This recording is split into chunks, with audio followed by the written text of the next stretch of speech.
At midday on April 22nd, the picture coming into focus is one of widening pressure, expanding enforcement, and a conflict system that is no longer confined to a single battlefield.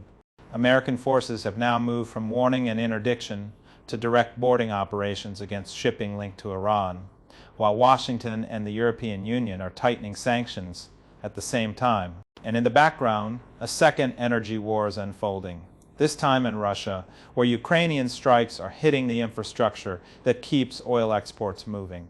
What matters here is not just the individual incidents, it is the pattern. Across the Indian Ocean, the Gulf, European diplomacy, Tehran's internal politics, Pentagon budgeting, and Russia's oil network, the same logic is visible. The pressure is being applied at the points where states generate revenue, move weapons, and preserve strategic endurance. Let me start with the image at the center of this update. A massive tanker, roughly 330 meters long, 60 meters wide, and displacing around 300,000 tons, was stopped and boarded by American forces in the Indian Ocean. According to the United States Department of Defense, the boarding took place without incident as part of a broader crackdown on networks accused of materially supporting Tehran. The vessel was identified in reporting as the Anti-Tiffany, though some accounts said it carried a Brunei flag, while the Pentagon described it as effectively stateless. Maritime tracking data cited in the coverage indicated that the ship had been operating in the Indian Ocean in the waters between Sri Lanka and Indonesia. The core American claim is that the ship had previously transported Iranian oil and therefore fell within the scope of sanctions enforcement. That point is important because Washington is no longer framing these actions as limited to the waters immediately adjacent to Iran. The Pentagon's message was that sanctioned vessels and ships believed to be supporting Iranian oil, weapons, metal, or electronics networks can be pursued wherever they are encountered. In other words, the enforcement perimeter is being pushed outward. The official language from Washington was blunt. The United States said it would continue global maritime law enforcement efforts to disrupt illicit networks and stop sanctioned ships providing material support to Iran, regardless of where they operate. International waters, the Pentagon emphasized, are not a sanctuary for sanctioned vessels. This is not a symbolic shift, it is an operational one. General Dan Kane, the chairman of the Joint Chiefs of Staff, said last week that the blockade imposed by Washington would extend beyond Iranian waters and beyond the area traditionally associated with the United States Central Command, with American forces and other theaters expected to pursue ships carrying the Iranian flag or otherwise linked to Tehran support pipelines. He reportedly made a point of mentioning activity in the Pacific as well. He also indicated that ships which had already left the area around the Strait of Hormuz before the blockade formally took effect could still be targeted later.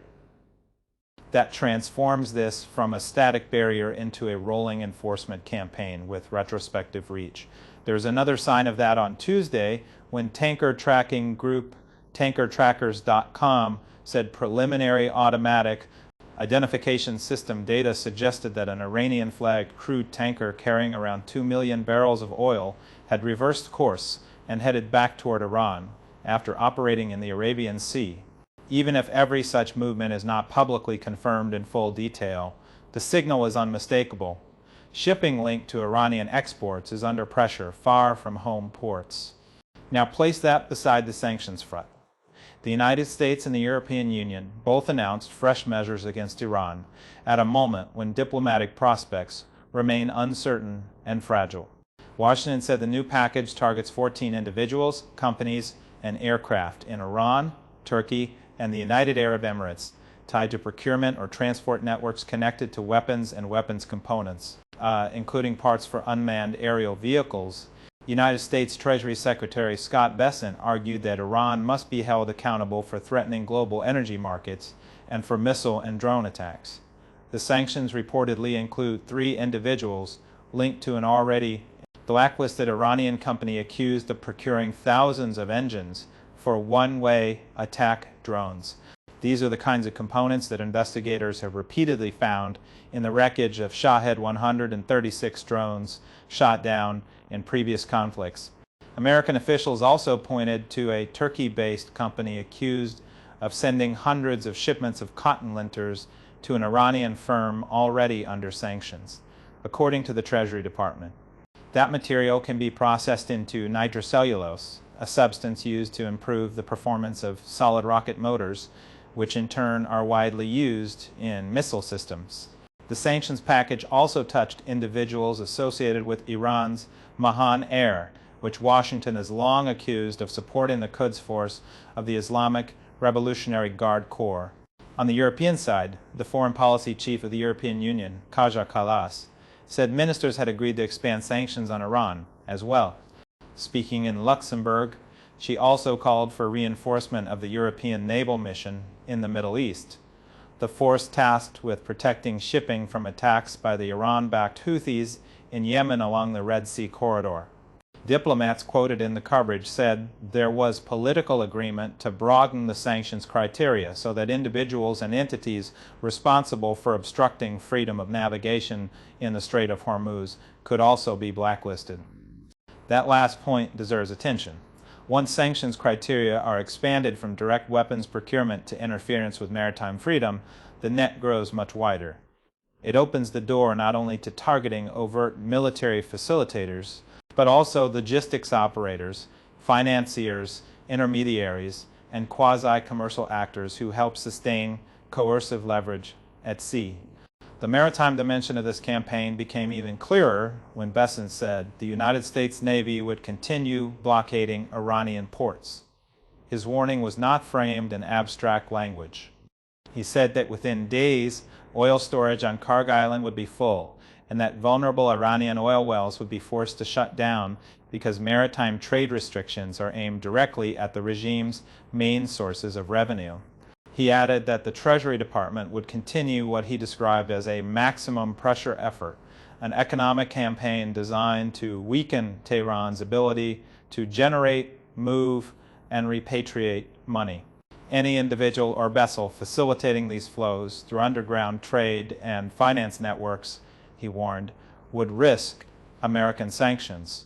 In effect, the message is that the United States is trying to turn logistical friction into fiscal suffocation. This is where the strategic mechanism becomes visible. Iran does not just need to sell oil, it needs to move it, insure it, disguise it, clear payments for it, and convert those proceeds into usable state capacity. So if the maritime channel narrows, if storage fills, and if shipping risk rises faster than buyers can adapt, then pressure migrates quickly from the sea into the Treasury, and from the Treasury into the political system. That political strain was visible in Washington as well, though in a very different form. President Donald Trump lashed out at the Wall Street Journal and one of its editorial writers after an opinion piece questioned his approach to Iran. In a long social media post, he defended the administration's actions and insisted that Iran had been severely weakened under his policies. Trump's language was characteristically maximalist. He wrote that Iran had spent decades killing Americans and exploiting every president except him, and he described the country as devastated, its navy on the seabed, its air force gone, its air defenses and radar erased, and its nuclear laboratories and storage sites destroyed in a single dark June night by American B-2 bombers. He also claimed that Iran was losing roughly $500 million per day because no ship was being allowed into Iranian ports. He contrasted that with his criticism of former President Barack Obama, repeating the familiar accusation that the previous administration had effectively financed Iran through cash transfers and sanctions relief. Then he turned back on the newspaper itself, calling it politically broken and no longer essential reading. The exchange was not merely personal theater, it reflected how central the Iran campaign has become to Trump's own narrative of strength, deterrence, and disruption. Inside Iran, meanwhile, a very different debate appears to be intensifying. An analysis published by Time argued that Iran's decision-making structure has shifted more decisively toward a military security corps since the war began, while civilian institutions are increasingly confined to implementing choices rather than shaping them. According to that assessment, bodies such as the presidency and the foreign ministry are no longer functioning as independent strategic centers. Instead, the Supreme National Security Council is said to be tilting further toward security figures. The broader implication is that Iran may be passing through a transitional phase in which a security-led system consolidates power amid ideological and institutional tension.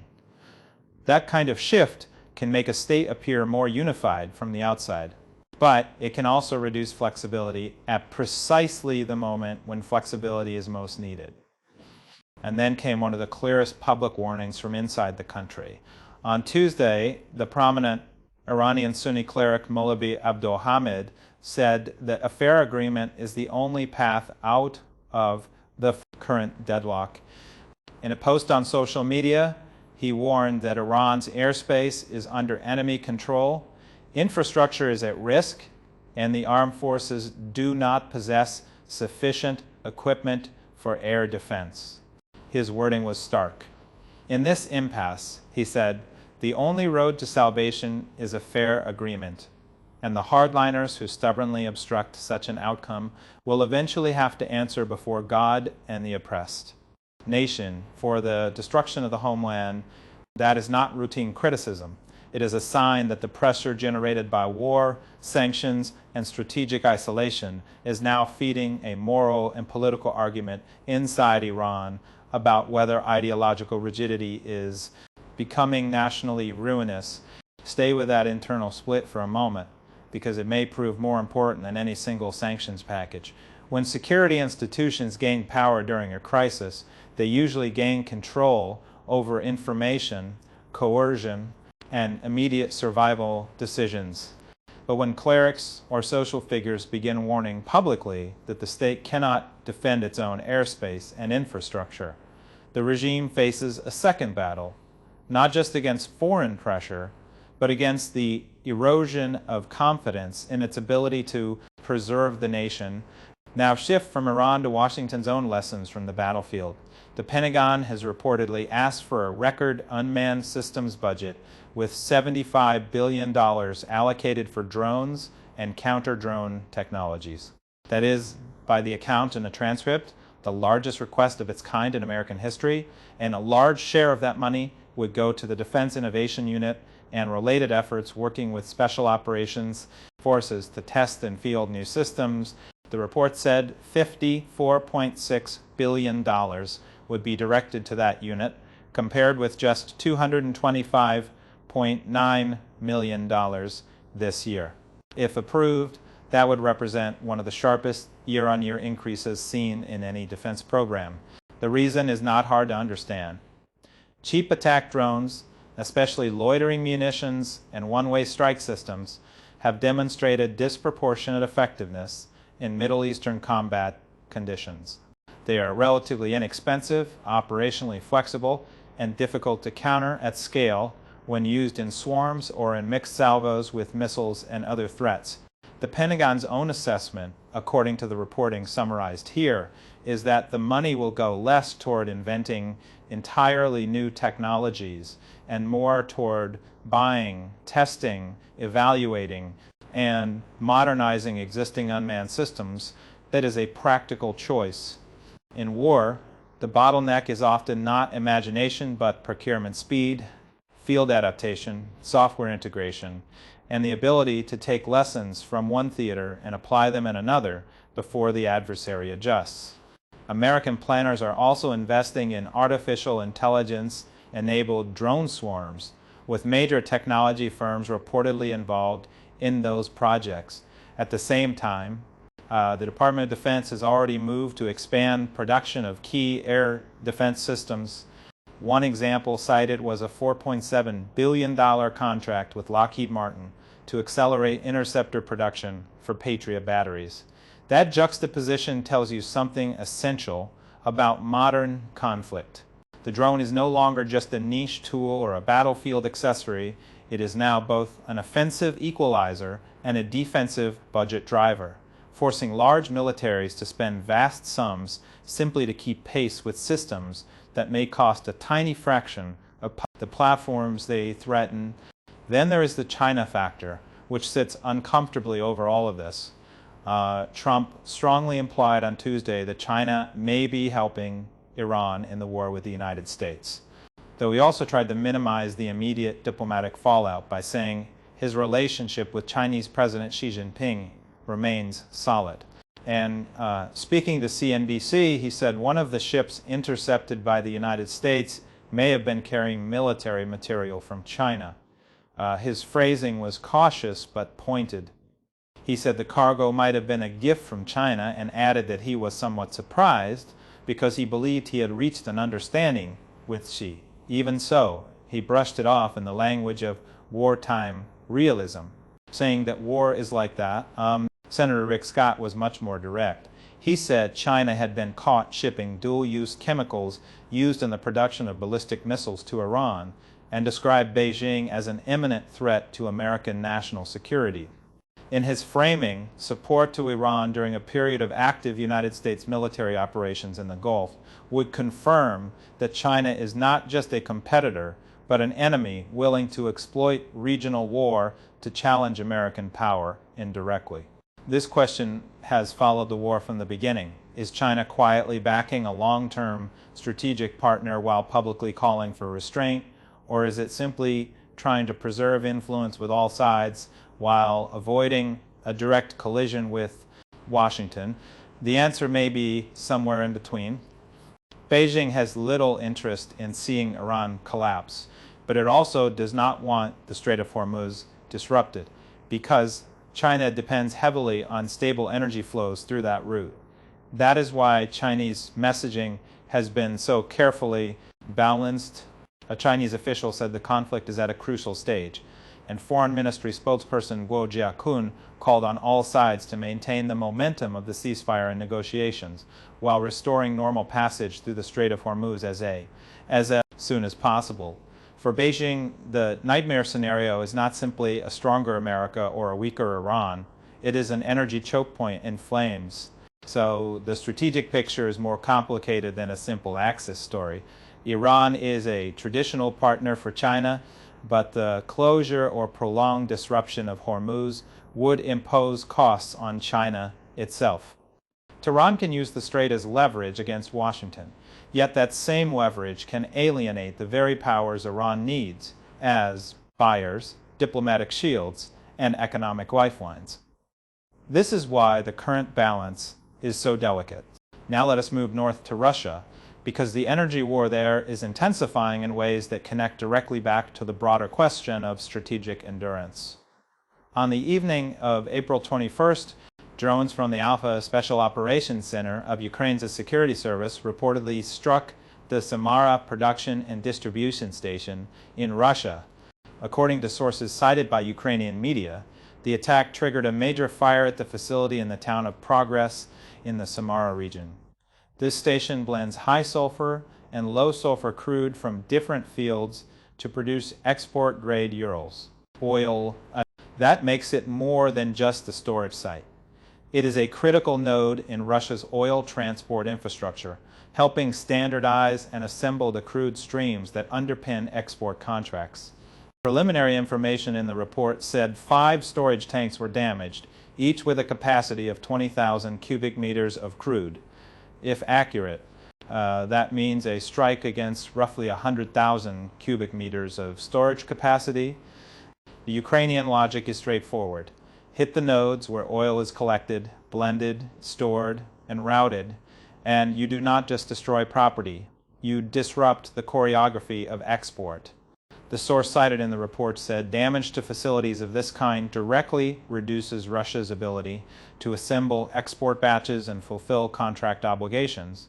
It also upsets feedstock balancing, raises logistics and storage costs, and creates a risk of supply interruptions in a system built on timing, volume, consistency, and transport coordination. that kind of friction can quickly become expensive.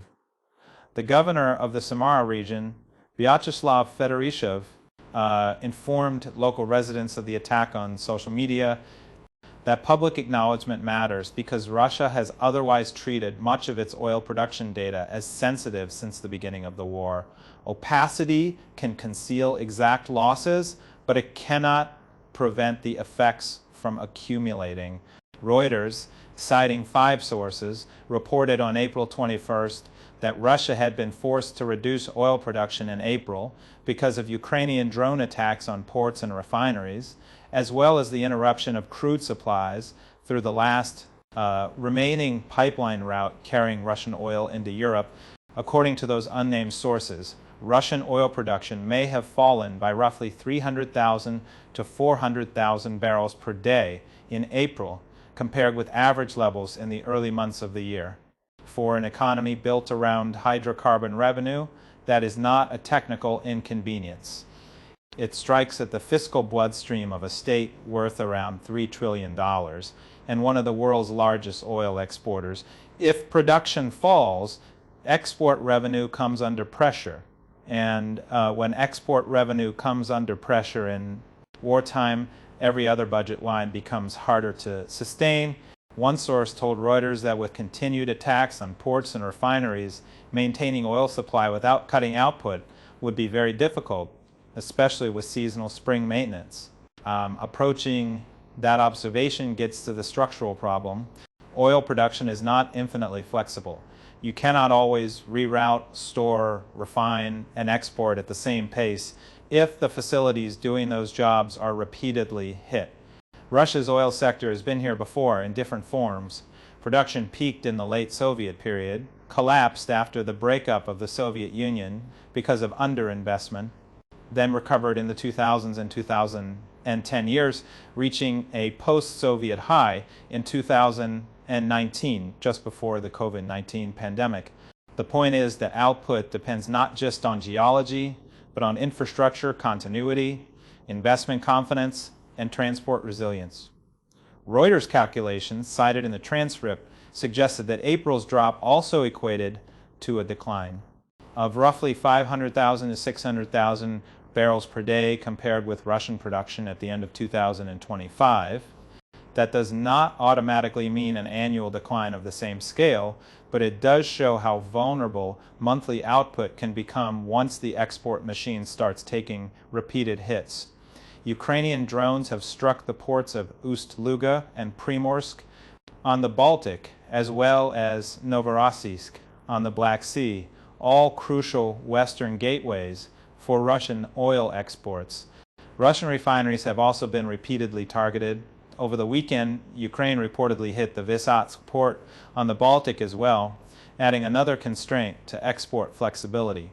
At the same time, flows through the Druzhba pipeline toward Hungary and Slovakia through Ukrainian territory have remained disrupted after earlier attacks on pipeline infrastructure at the end of January. So this is not just about one fire in Samara.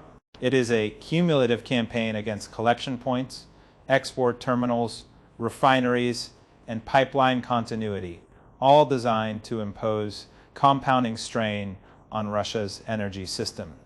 So if you step back, the through line across today's developments becomes clearer.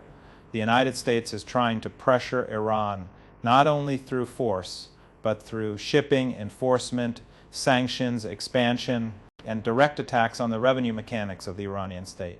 Ukraine, with far fewer resources, is applying a related logic against Russia by degrading the infrastructure that turns oil into usable cash flow.